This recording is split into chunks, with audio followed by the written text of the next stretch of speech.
Hello and welcome. I am Ashley. I'm so happy that you decided to join ADRA today or tonight, wherever you are, for our very special Facebook Live. It is actually about one of my favorite topics and a favorite topic for a lot of us at ADRA. It's about refugees. And you might not realize it, but June 20 every year is World Refugee Day. And that's a day that's kind of set aside to bring attention to what is now 26 million refugees around the world who have been displaced, and then 80 million people altogether who have been displaced, but not just refugees.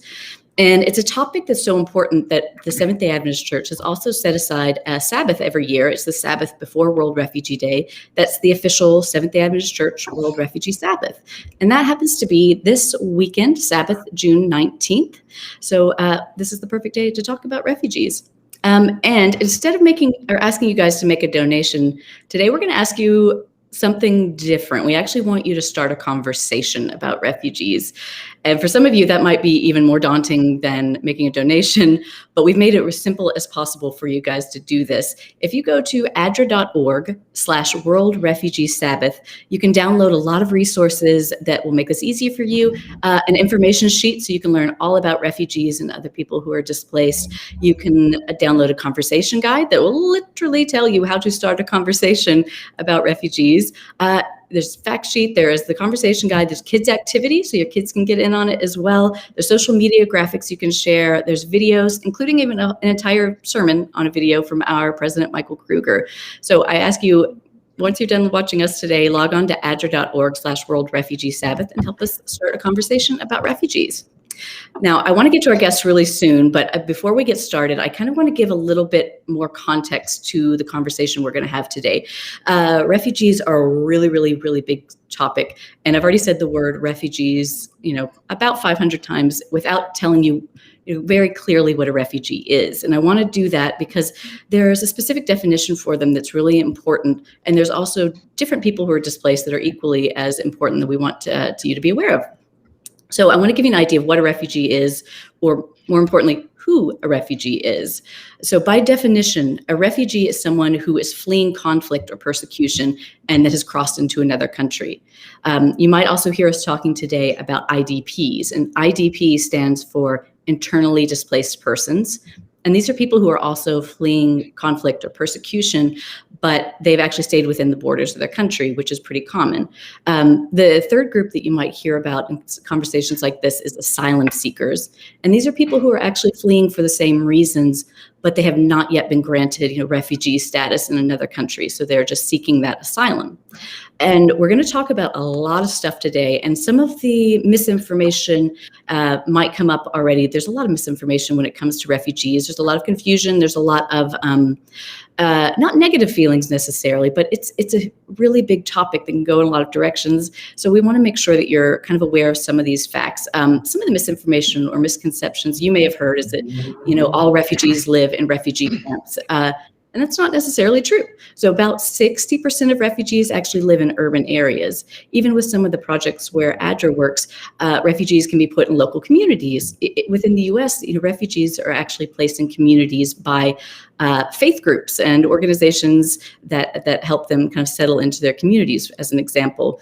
Another misconception that we kind of hear worldwide is that refugees can ruin the economy of the places where they go.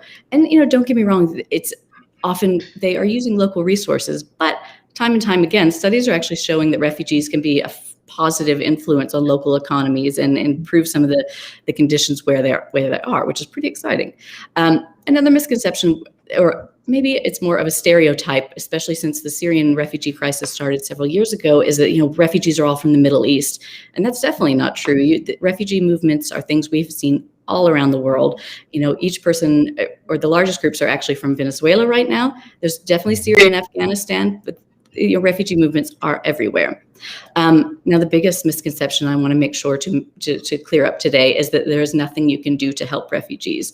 And again, it's a huge topic. It's a situation that most of us can't even imagine, being in a conflict or facing persecution and having to uproot everything you have, or most likely leaving everything you have behind to get out as quickly as possible. And it's hard to imagine what you can do to help out with that. But there is stuff you can do to help. whether it's hosting refugees in your community. And I know a lot of churches, I've heard, welcome refugees really openly in their community, which is a huge step to making them feel comfortable, making them part of your community, which is amazing. And raising awareness and supporting, organizations like Andra that do help refugees around the world. And of course, coming back to the idea of starting that conversation and just helping other people be more comfortable with the topic. So again, I steer you to adra.org/World Refugee Sabbath to help get you some tools to get started with that. Okay, now I don't like to be the one to talk this much today or any day because I really, really want to get to our amazing guest. But before I do that, I also want to remind you guys who are watching that we are accepting questions anytime during this talk. So feel free to add comments, feel free to add your questions, and we'll try to get to them as quickly as we can. We do have people keeping an eye on the comments. So like I said, add them anytime and we'll address them either within our conversation today. If somehow we run out of time, we'll address them in the comments later, but we really love to hear your questions anytime. Okay. On to our amazing guests, who are two of my favorite people working on some of my favorite projects with ADRA. First of all, I want to welcome the wonderful Charles Aguilar, who is joining us all the way from Uganda, where he is ADRA's country director. And I look forward to hearing all about the work happening there, as well as Uganda in general has a really interesting story to tell. And then all the way from Colombia is our amazing project manager, Esleker Amaya, and he actually gave some of us a little behind the scenes peek already of a lot of the work that they are doing there in Colombia through an amazing Zoom tour. And I wish I could take all of you guys with us on that tour because we were able to bounce all around the country and see, a lot of the project sites, which is really exciting. Anyway, I'll let him tell that. But okay, again, please add your comments and we'll get started. And I'll actually start with you, Esleker. In Colombia, your team is doing a lot of work with the Venezuelan refugees. As we heard, right now, that's one of the biggest movements that's happening currently. And it's not something that's really hit the news in a major way here in the US and probably in a lot of other places. Can you tell us a little bit more about what's happening in Venezuela that is forcing people to leave their homes? Thank you, Ashley and Charles. And let me say hello for all the people who is watching us. So yes, according to the International Organization for Migration, approximately 5 million of refugees and migrants have left Venezuela because of the political and social economic instability. So Colombia now hosts the greatest number of refugees and migrants from Venezuela. A total, approximately 2 million. And thousands of Venezuelans cross some cities of Colombia and even the border on foot. Many of them have left behind their family, their communities, their loved ones, and others are moving to reunite with them. So the families are in this moment in different cities. So, this make them so more vulnerable. So this is now the situation in Venezuela, and now in Colombia we have all the migrants. And if they're leaving everything behind and so many of them are moving on foot, what are some of the needs you guys are seeing as they arrive to where you guys are? Yeah, most of the refugees and migrants from Venezuela arriving in Colombia, and specifically in the two departments where ADRA is implementing the project Chawa. They are families with children, pregnant women, elderly people, and people with disability. Many of the Venezuelans, they are in Colombia without any documentation or maybe any permission to stay regularly in Colombia. So they don't have the access to the basic rights. And as more families arrive with fewer and fewer resources, they are in need of documentation, protection, shelter, food, livelihoods, and almost all of them need access to health service. Sometimes they tell us that in Venezuela they couldn't get the medicines they need for if they have a special health condition. Um, Also because the condition of the travel on foot to these cities make their health situation worse. So Mm. Wow, that's amazing. That's a lot to keep in mind. And Charles, with Uganda, uh, Uganda shares a border with more than one country that's seen conflict in recent years. I mean, can you tell us where the displaced people who are coming to Uganda are coming from? Yes, thank you so much, Ashley. Yes, Yeah. Uganda at the moment is the largest refugee hosting country in Africa with over 1.4 million refugees in a tiny country like Uganda. Most of these refugees are coming from South Sudan and Democratic Republic of Congo, and as well as Burundi. And the reason for this basically is there's no peace in the country, in the countries that are coming from this around East Africa. So that's where Right. most of our refugees are coming from. Yeah, and I think something that a lot of people assume is that when there are big refugee movements, that it's wealthier countries that end up, taking on a Mm. lot of the responsibility for for refugees that are coming into the countries. But in reality, about 80% of refugees actually end up being hosted in developing countries, which it kind of blows my mind. And Uganda, again, is the perfect example of that. It's not an incredibly wealthy country, but it actually has one of the most generous refugee policies, when it comes to welcoming people. Can you tell us what that is? Yes, yes, indeed. And thank you for that question. I mean, despite being so poor, and Right. just to think that Uganda hosts the most refugees in Africa is mind blowing. I mean, Yeah. humanitarian experts, the UN, they say that Uganda's open door refugee policy is the most generous in the entire world. And I mean, it is just so easy for those that are not in Uganda to wonder Mm. why such a poor country like Uganda Right. would be able to host the most Right. And share refugees in their Africa. resources with so many people. I had a lunch with Uganda's Minister for Relief and Refugees, Honorable Hilary Onek, and he told me this story that there was a point in the history of Uganda where Ugandans themselves were refugees and they had to flee to Mm. other countries, their neighboring countries, and these countries around Uganda have welcomed them with open arms. They Right. welcomed them warmly. So from his point of view, now that these countries are also having some challenges, it is right. It is just right for Ugandans to also welcome them Mm. back, Oh, welcome them to Uganda. He continued to say that it is the Ugandan way with refugees, that it is deeply rooted in traditional African hospitality, oh, where wow. they say we don't turn anyone away looking for safety. Mm. And regarding the policies, I mean, refugees in Uganda have the right to freedom of movement. You are not stuck in a camp. Ah, You can move right. anywhere in the country. You have the right for employment, just like any other Yeah. Ugandans, education, health, and even start a business.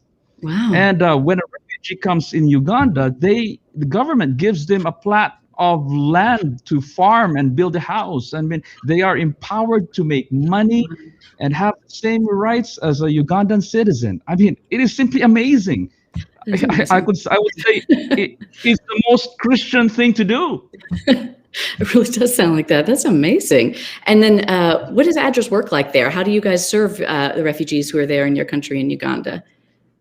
I'm really impressed with what ADRA is doing here. I came in here in 2016, right at the influx of the South Sudanese refugees, Right. and I mean there are lots of things that ADRA is doing, and I can only name a few things here. You Of know, course, of we course. provide food rations and cash so that refugees will have the choice to what to do with the cash that they have. Right. We teach refugees about financial literacy, sustainable livelihoods, and farming. We build them houses and shelters. We teach them how to protect the environment by planting more trees and Mm. save the trees. We provide counseling and psychosocial services. We provide clean water and hygienic practices, among other things. I mean, there's too many things to share. You can check our Facebook page or my website, see the stories and other things. I mean, it's exciting. It's really exciting to have a church-based organization like ADRA actually Yeah. do the right Christian thing. That's amazing. That's really great to hear. And then it's like I mentioned earlier, you guys gave us a virtual tour of several of your project sites across the country there, and it was so fantastic to see all of that in action. While I can't do the same for our followers today, can you tell us a little bit about the work that you were doing for the Venezuelan refugees? Yeah, of course. In Colombia, the situation is not very similar to Uganda. ADRA is implementing a project, uh, a specific project, because I want to show you or to talk you about this project, but ADRA have another projects actually. So ADRA is this project is its name is Chagua. Sure. It's a streamline health and wash activities for Venezuelans in Colombia, and with USAID as a partner, ADRA is working to address primary health needs that are faced by Venezuelans migrant population in the department of Antioquia, where we find Medellin, the second largest city in Colombia, and Santander department, where is Bucaramanga, one of the primary destination for Venezuelans in Colombia. Also, in this project, which is the third phase of the health programs implemented by ADRA for Venezuelans, we are providing primary health service in at least three more cities in each two departments, and also in the route that connects Venezuela and Colombia frontier to Bucaramanga.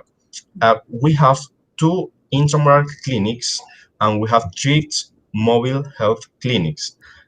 So in this space, we provide medicines, laboratory tests, and we also do some activities where migrants can talk to us. And also every day, we talk to people who tell us that they are living in Colombia like for months, like for 6 months, maybe for 1 year, and in these times they haven't received any medicines, any medical checks for their day. So in this Chawa project, also we has a component that is water sanity, and a health component is designed to keep in mind good hygiene practices that improve health among migrants population,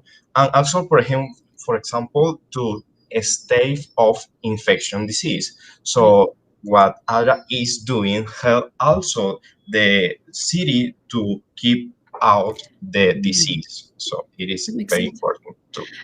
And it's really interesting because you told us earlier that so many people coming, into Colombia, they are children, they're mothers, they're pregnant women, elderly, people with disabilities, and they don't have access to health care. Those are Yeah, all of the people that, if anyone needs health care, it is, all of these kind of special groups. So that's wonderful to hear that you guys are able to provide that. And especially when people are on the move, hearing that you guys have the mobile clinics that you can go to them, that's amazing, because they may not, I imagine they may not feel comfortable, especially if they don't have the papers to be within the country. They may not feel comfortable seeking out medical attention. So that's really amazing that you guys are able to do that. And something that you guys are kind of both alluded to is that displacement doesn't seem to be a short-term situation. Like you said, it can be months, it can be a year, it can be many years in some cases. Can you guys talk a little bit about the difference between how you work with refugees who are newly arrived versus once a crisis has been ongoing for a longer amount of time? yeah, of course. As I think that as more and more families arrive with fewer and fewer resources, their needs increase and makes them particularly vulnerable.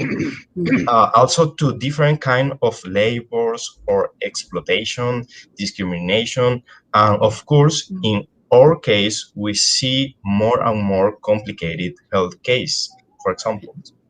Right. That's interesting. And Charles, is it kind of Mhm. similar there? Do you see the needs growing over time? Do you see the needs changing? Um, yeah, how shall I answer this? I mean, what I can share between, because there's a lot of refugees in Uganda has been coming in for several years, Right. and how do we work? How does ADRA work? I can only say that ADRA Uganda is heavily involved in coordination meetings. UNHCR usually Mm, calls the stakeholders together, and it is being led by the Office of the Prime Minister of Uganda, and it is through these coordination meetings and stakeholder meetings that ADRA Uganda gets an overview of the crisis needs and gaps, be that a new arrival or a protracted refugees coming in. And since ADRA is only one of the major players in this crisis, it is really crucial that ADRA works with all partners and organizations involved. And mm, I have to emphasize that last statement because mm. I'm a pastor. I came in from a pastoral background, Yep. and usually churches tend to do things their own way. They don't want to Sure. really associate. I'm generalizing, but I'm saying Of that course. Of most course. most of us would rather work alone than work with other Mm, partners. But what I learned in ADRA, and it is a beautiful thing, is that we don't work alone. We work in coordination. We work with partners that have the same goal, and that is to have humanity served with dignity and respect. And that's what I can say of how the process works, at least here in Uganda. that's really great. That's interesting.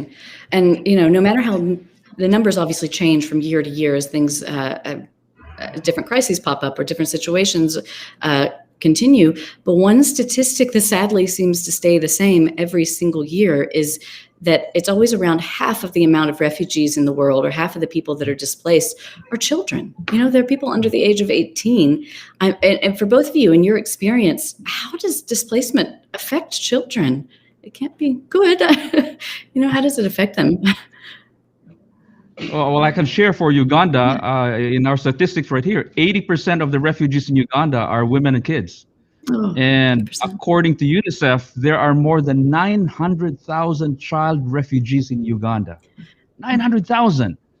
And most of refugee children live with the trauma of having witnessed or Right, suffered forced displacement, separation from loved ones, and physical right. and sexual violence. I mean, even in Uganda, many of these children continue to be vulnerable to marginalization and violence, Mm, especially gender-based violence. And right. however, refugee children aren't the only ones affected in this Of course. massive influx into Uganda. We also have children living in the districts hosting refugees that are also living with the impact of unprecedented demands on their Mm, already strained services. So, I mean, it's a trickle down effect as well. right. And are the children able to get an education? Are they able to, I mean, I imagine with this Laker, they're getting health services through ADRA in some cases. In both countries, are they able to keep going with their education? Are they missing out? I I I was in Mm, before COVID when of course. schools were open. I went to Of course. visit one of our projects in was one teacher that was teaching over 100 kids outside the classroom Yeah. in a mango tree. I mean, how Mhm. can you even teach? But they want education. They have a certain Of course. belief or a framework that education will take them out of poverty. So you have these refugee kids that are Mhm. just dying to get an education, and we have to provide those It's good to with know. other partners as well. And it's like, are Yeah, you seeing in Colombia? Go ahead. Sorry.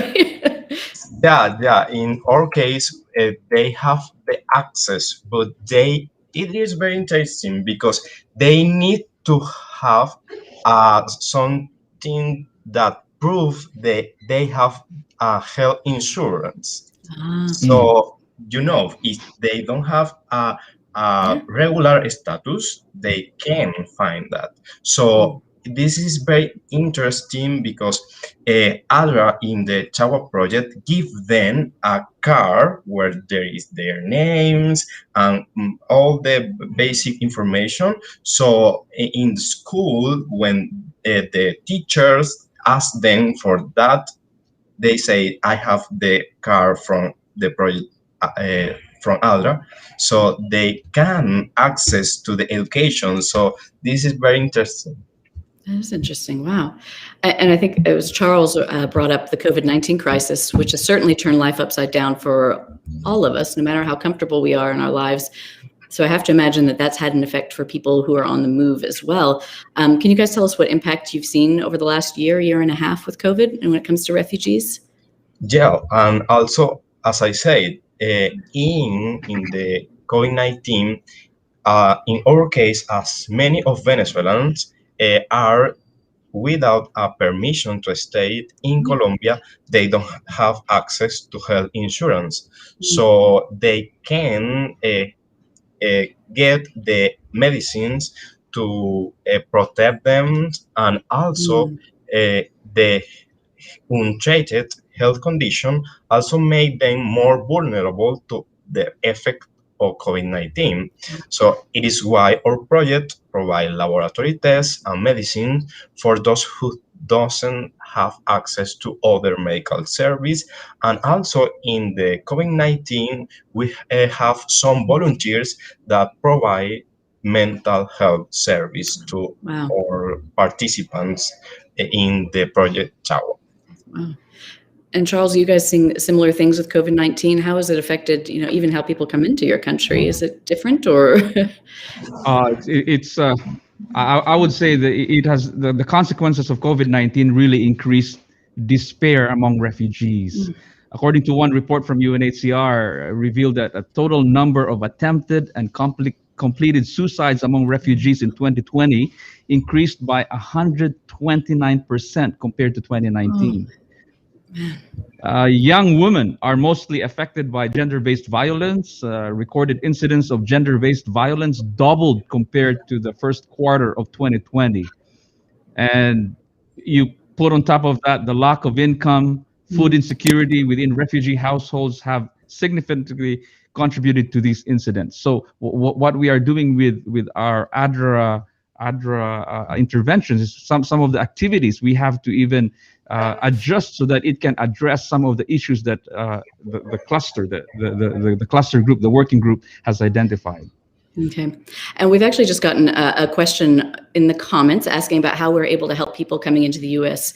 from South American countries. And I will say that as a rule, ADRA doesn't work within the U.S., but we do support partners who are helping people. And some of our country offices who are on the other side of the border as well do a lot of work with people who are needing support in there. So that is our situation on that. So you guys have both mentioned some really daunting facts and a situation that can be really, really overwhelming. And it's a very heavy topic today. So I wanted to ask, how do you guys find joy? Where do you find joy and hope in your work? Because both of you, I've seen you guys both online. I've seen you both now in conversations like these, and you're both joyful, amazing people. Where do you find that joy and where do you find hope? Where can I? Ominous silence there. Where can I find?